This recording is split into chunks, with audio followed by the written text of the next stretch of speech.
Salam sejahtera, saya Hazel Desmond. Segmen inklusif ruang 20 minit kami berikan kepada anggota Jemaah Menteri untuk memperjelas secara padat beberapa persoalan penting dan lazim dari rakyat. Menteri Komunikasi dan Multimedia Malaysia Tan Sri Datuk Seri Panglima Tahun Plena Anwar Haji Musa bersama saya malam ini. Tan Sri, saya mengikut rapat perkembangan Tan Sri terutamanya di laman Twitter, jadual yang cukup padat. Tidak ada masa untuk duduk selesa di pejabat. Sejak turun padang sebagai Menteri Komunikasi dan Multimedia, apa antara keluhan yang Tan Sri sering dengar dari rakyat dan juga pemain industri terutama telcos? Sebaik saja saya dilantik, saya telah membuat posting supaya rakyat memberikan gambaran kepada saya apakah expectation ataupun apakah pengharapan mereka yang harus saya lakukan. Kerana saya berpendirian, kita perlu melakukan sesuatu bagi memenuhi aspirasi rakyat.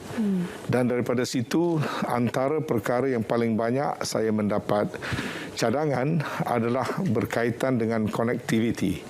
Kerana banyak daripada kalangan rakyat, terutama di luar bandar, mereka tidak mendapat akses kepada khidmat jalur lebar yang memuaskan, ataupun bagi kawasan yang sudah ada konektiviti tapi kualitinya masih dianggap rendah.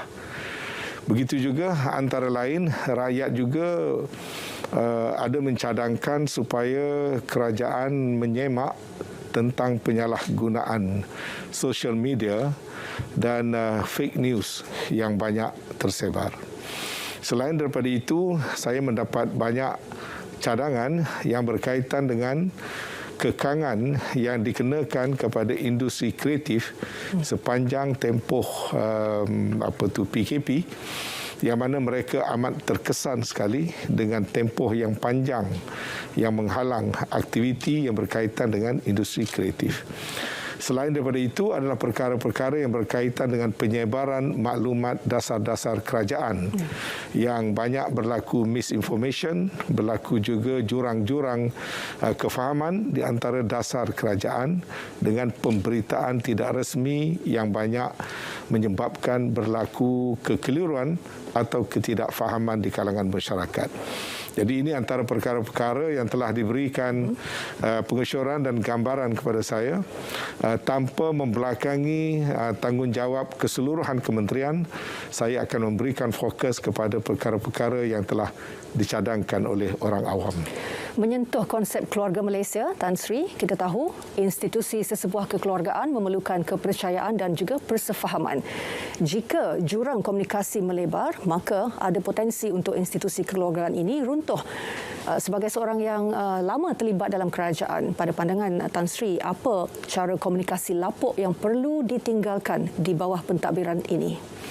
Kita tahu negara kita sebuah negara yang unik dari segi sejarah, latar belakang sosio-budaya dan juga hatta geografinya. Kita adalah antara negara yang terpisah dengan ribuan kilometer Laut Cina Selatan di antara Semenanjung dengan wilayah Sabah dan wilayah Sarawak. Begitu juga di antara jurang-jurang antara bandar dengan luar bandar, yang kaya dengan yang miskin dan sebagainya. Maka konektiviti akan memberi makna yang lebih lagi kepada konsep keluarga Malaysia. Kalau kita menganggap negara kita sebagai satu keluarga, maka segala jurang dan diskonektiviti itu perlu kita selesaikan.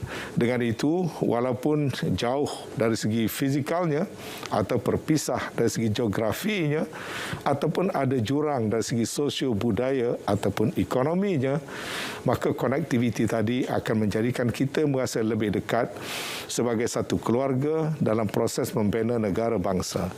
Maka saya menganggapkan soal konektiviti bukan saja ketersambungan tetapi kualiti sambungan itu sebagai satu hak asasi manusia ataupun hak bagi setiap rakyat Malaysia. maka ia mesti menjadi satu agenda nasional yang mesti didokong dengan bersungguh-sungguh bagi memastikan semua pelaksanaan untuk kita menunaikan aspirasi di mana setiap rakyat, tak kira di mana mereka berada, sama ada di pendalaman ataupun di bandar, mereka harus mendapat ketersambungan khidmat jalur lebar, dan kualiti ketersambungan itu mestilah pada satu tahap yang baik, kurang-kurangnya 4G dengan kelajuan sekurang-kurangnya sekitar 25 ke 35 megabyte per second. Ya. Krisis pandemik COVID-19 Tan Sri telah mendedahkan pelbagai ketirisan dan juga kelemahan dalam aspek kesaling hubungan internet dalam negara. Saya mengambil contoh pelajar sekolah di Kampung Sawai Matu, Sarawak yang perlu pergi ke kawasan sungai, duduk di atas perahu, berpayung di bawah hujan berjam-jam untuk mengikuti pembelajaran dalam talian. Ini dilaporkan dalam media tempatan pada Jun 2021. Apa perkara pertama yang terlintas di fikiran Tan Sri apabila mendengar isu miskin digital ini? Saya memberikan masa kepada saya sendiri dalam masa sebelum akhir tahun hadapan. Kita ingin memastikan kawasan-kawasan tertinggal sedemikian dapat kita selesaikan. Saya ingin memastikan roll out program untuk membina beberapa ribu tower ataupun menara bagi membolehkan liputan 4G dapat sampai ke segenap pelosok negara. Sebanyak lebih pada 1,600 menara akan dibina dalam masa sebelum akhir tahun hadapan. Sementara itu, lebih daripada 800 lokasi telah kita kenal pasti sebagai kawasan terpencil di pendalaman. Mereka mungkin tidak mendapat khidmat gentian optik seperti kawasan-kawasan maju yang berdekatan dengan bandar. Dan walaupun begitu, kita perlu menggunakan teknologi satelit supaya mereka tetap juga mendapat khidmat yang sama. Walaupun kosnya agak tinggi sedikit, tetapi ianya satu kemestian. Sebab itu sasaran kita untuk memastikan menjelang akhir tahun hadapan, khidmat 4G mestilah sampai kepada sekurang-kurangnya 97% daripada jumlah penduduk dalam negara kita di kawasan-kawasan berpenduduk.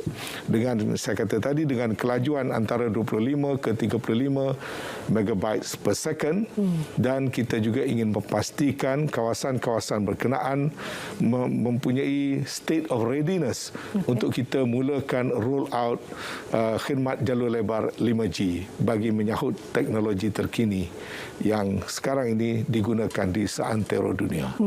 Baru-baru ini Tan Sri memperkenalkan pakej remaja dan pakej peranti keluarga Malaysia. Rakyat boleh menikmati ataupun menaik taraf kepada peranti 4G dengan serendah RM40 sebulan melalui langganan kontrak 12 hingga 24 bulan. Wujud kebimbangan di kalangan pengguna yang pernah tersepit dan mungkin sedang juga tersepit di antara isu kelemahan kadar kelajuan internet yang kurang memuaskan dan tapi tak dapat nak batal kontrak kerana ada beban penalti kontrak yang tinggi. Dalam aspek ini, adakah kementerian bercadang untuk memantau kualiti peranti dan juga kadar kelajuan ataupun beban penalti yang dikenakan oleh telco? Dalam hubungan ini, saya menyeru peranan telcos, syarikat-syarikat yang memberikan perkhidmatan khidmat jalur lebar dan khidmat mobile ini, mereka mesti ada rasa tanggungjawab untuk memberikan khidmat yang berkualiti. Saya faham mereka perlu membuat keuntungan, tetapi keuntungan tanpa mengembalikan semula kepada rakyat atau pelanggan itu adalah suatu perkara yang tidak baik kepada masyarakat. Sementara mereka boleh mengekalkan profit margin yang tertentu, dan saya faham itu satu keperluan dalam dunia pelaburan dan juga dunia perniagaan. Saya mahukan semua syarikat telco mengambil tanggungjawab sosial dan juga tanggungjawab untuk menjaga kebajikan pelanggan. Cuma untuk itu saya melakukan engagement dengan setiap daripada telcos berkenaan, baik Maxis ataupun Celcom ataupun Digi ataupun U-Mobile. Saya telah menemui kesemua top management mereka untuk berkongsi di antara kepentingan mereka dan permasalahan mereka yang perlu saya dengar. Pada masa yang sama saya menyampaikan mesej bagi pihak rakyat supaya mereka memainkan peranan untuk menyediakan khidmat yang berkualiti dalam pakej-pakej yang kita lancarkan. Pastikan mereka memberikan gadget yang berkualiti dan juga dalam kontrak-kontrak pakej yang mereka jual, pastikan jangan jadi lopsided di mana pihak pengguna menjadi mangsa kerana mereka tidak memahami ataupun mereka berada dalam posisi yang tidak dapat membela diri mereka sendiri. Jadi kebertanggungjawaban di pihak service providers ataupun telcos adalah penting, memastikan kalau satu pakej itu mereka tawarkan, pastikan mereka deliver seperti mana yang mereka janjikan. Baik, ketika ini juga penggunaan peranti digital sudah pun semakin meningkat, dan adakah isu keselamatan cyber akan menjadi keutamaan pentadbiran Tan Sri? Negara kita berada pada ranking kelima mengikut ITU, satu international body yang telah membuat penarafan tentang tahap cyber security. Ini suatu berita yang baik bagi negara kita. Walaupun begitu, kita harus memahami apabila dunia ini menjadi satu dunia digital, kita telah membentuk satu ekosistem digital yang agak unik dan kompleks. Dan daripada situ akan timbul usaha-usaha pihak-pihak yang ingin mengambil kesempatan dengan melakukan jenayah cyber, melakukan tindakan-tindakan to beat the system dalam satu ekosistem yang baru. Maka kita mesti memastikan aspek keselamatan cyber kita put in place supaya kita dapat melindungi soal perlindungan data, soal encroachment ataupun soal-soal yang berkaitan dengan keselamatan data yang disimpan ataupun data yang sedang dikongsikan yang mana berlaku intrusion kepada data yang sedemikian. Oleh sebab itu kita mempunyai badan-badan termasuklah Cyber Security Malaysia di bawah Kementerian Cyber dan Naksa untuk memastikan kita membentuk atau langkah-langkah yang kokoh seiring dengan pembangunan khidmat jalur lebar agar cyber security menjadi aspek yang paling utama. Pada masa yang sama, program pendidikan kepada masyarakat, kepada rakyat, kepada pengguna tentang pentingnya memahami aspek security cyber ini supaya ianya menjadi satu pengamalan, satu kesedaran. Misalnya, janganlah klik semata-mata kerana ada datang tawaran misalnya. Klik dengan bijak dan pastikan kita tidak melakukan sesuatu yang boleh mengancam keselamatan dan juga data-data yang ada pada kita dan juga maklumat-maklumat peribadi kita, nombor akaun kita dan sebagainya. Ini telah berlaku scam dan sebagainya. Jadi kita harap kita dapat terus menjalankan kempen untuk membangkitkan kesedaran tentang pentingnya keselamatan cyber dan perlindungan data. Baik, Tan Sri juga merupakan salah seorang daripada key players dalam MOU persefahaman yang ditandatangani di antara pihak kerajaan dan juga pembangkang baru-baru ini. Mohon bantuan Tan Sri untuk rakyat, bagaimana rakyat perlu memahami pentingnya MOU ini. Saya fikir semua orang harus mula melihat ke dalam diri kita masing-masing bahawasanya kita sudah menjadi sebuah negara yang maju dan terkedepan. Maka politik kita juga harus melakukan anjakan. Yang ini kita harus mengamalkan politik matang yang memerlukan kepada situasi coexistence. Kita mesti menerima realiti dalam dunia sekarang ini kita perlu coexist. Politik confrontational, politik berlawan, politik benci, politik racism itu tidak ada tempat lagi bagi sebuah negara Malaysia yang maju dan moden. Sebab itu MOU yang diwujudkan itu adalah satu manifestasi di mana kerajaan sekarang pimpinan Yang Amat Berhormat Datuk Seri Ismail Sabri Yaakob ingin mengambil pendekatan yang inklusif. Pembangkang kekal dengan peranan pembangkang. Kita mengiktiraf tentang perlunya check and balance. Kita mengiktiraf peranan pembangkang dalam konteks parliamentary demokrasi. Tetapi pada masa yang sama, kita ada banyak common ground demi kepentingan rakyat, demi kestabilan politik, demi proses pemulihan daripada COVID-19. Maka common ground yang sedemikian tidak harus memisahkan kita dan kita harus mewujud kerangka-kerangka kerjasama tanpa sedikit pun menjejaskan peranan pembangkang atau tanpa sedikit pun menghakis kedudukan dan otoriti kita sebagai sebuah kerajaan. Jadi politik coexistence ini saya anggapkan sebagai satu politik matang yang merupakan satu pendekatan baru yang harus kita dokongi. Harus kita dokongi secara bersama. Kerana pada masa ini masih kelihatan ada orang yang hari-hari bercakap tentang politik konfrontasional. Politik kebencian, hate politik, menanam perasaan hatred terhadap pihak yang lain. Kemudian datanglah amalan-amalan buruk, berita palsu, fitnah, tuduhan dan menanam elemen-elemen kebencian. Saya fikir itu tidak baik bagi sebuah negara seperti kita ini.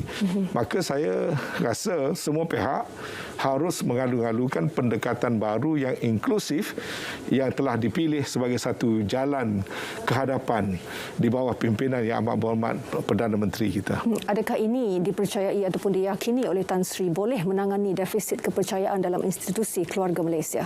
Saya rasa defisit kepercayaan itu datangnya apabila kita tidak menguruskan sesuatu itu dengan baik. Apabila kita gagal menguruskan situasi negara dengan baik ataupun gagal untuk menyampaikan penjelasan dengan baik, maka akan berlakulah ketidakpercayaan, berlaku keraguan, berlaku kesangsian. Jadi tabir-tabir yang sedemikian mesti kita remove dengan kerajaan sendiri meningkatkan keberkesanan kita. Kerajaan sendiri merobohkan tembok-tembok pemisahan di kalangan rakyat daripada parti-parti politik yang berbagai-bagai, daripada wilayah kita yang berbagai-bagai, daripada latar belakang rakyat yang berbagai-bagai. Jadi kerajaan mesti set satu political will di bawah konsep keluarga Malaysia supaya tidak ada banyak jurang pemisah di antara kita, baik antara kaum, antara wilayah, antara kedudukan sosioekonomi dan sebagainya. Jadi ini komitmen mesti bermula daripada kita sendiri kerajaan, dan kita harus bersyukur kerana kerajaan pada hari ini berani mengambil tindakan-tindakan yang sedemikian sebagai satu pembaharuan dalam politik nasional. Ya, baik.